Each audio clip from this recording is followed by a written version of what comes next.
बच्चों, let's read this question. तो कह रहे हैं the difference in the frequency of series limit of Lyman and Balmer series is equal to the frequency of first line of Lyman series. ये हमें explain करना है कि ऐसा क्यों है, या बेसिकली समझाना है कि ऐसा क्यों है। तो अगर हम यहाँ पे की कॉन्सेप्ट देखें तो सबसे पहले लैंग्वेज क्वेश्चन की समझना बहुत जरूरी है।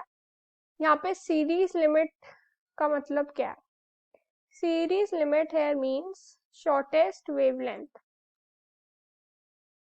तो अगर हम देखें कि for Lyman series shortest wavelength क्या पॉसिबल है? शॉर्टेस्ट वेवलेंथ के लिए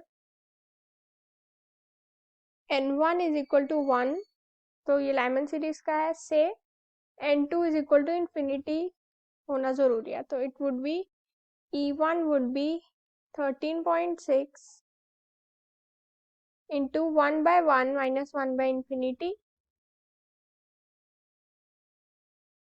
इंटू z²। तो ये हो गया इक्वेशन 1। अगर अब हम बार्मर सीरीज के लिए देखें तो बार्मर सीरीज में n1 की वैल्यू 2 होती है और n2 की वैल्यू इंफिनिटी यहाँ पे हम लेंगे। So it would be n2 is equal to 13.6 into 1/2 का square minus 1/infinity into z²। ये क्वेश्चन 2 हो गई।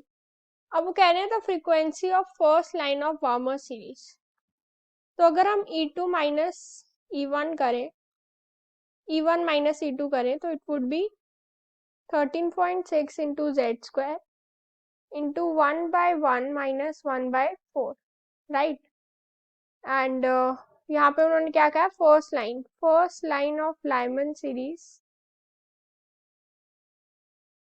के लिए n2 की value would be 3, would be 2 and n1 would be 1।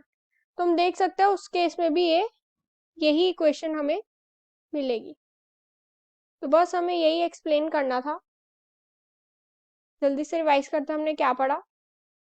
हमने सबसे पहले की कॉन्सेप्ट में देखा कि सीरीज लिमिट का मतलब है shortest wavelength.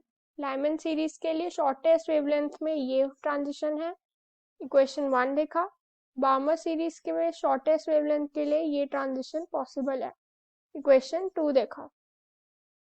And what we got to know कि फर्स्ट लाइमन सीरीज में ये ट्रांजिशन है और उसमें भी यही इक्वेशन वैलिड होगी, hence explaining the statement. So I hope you understood the answer. All the very best.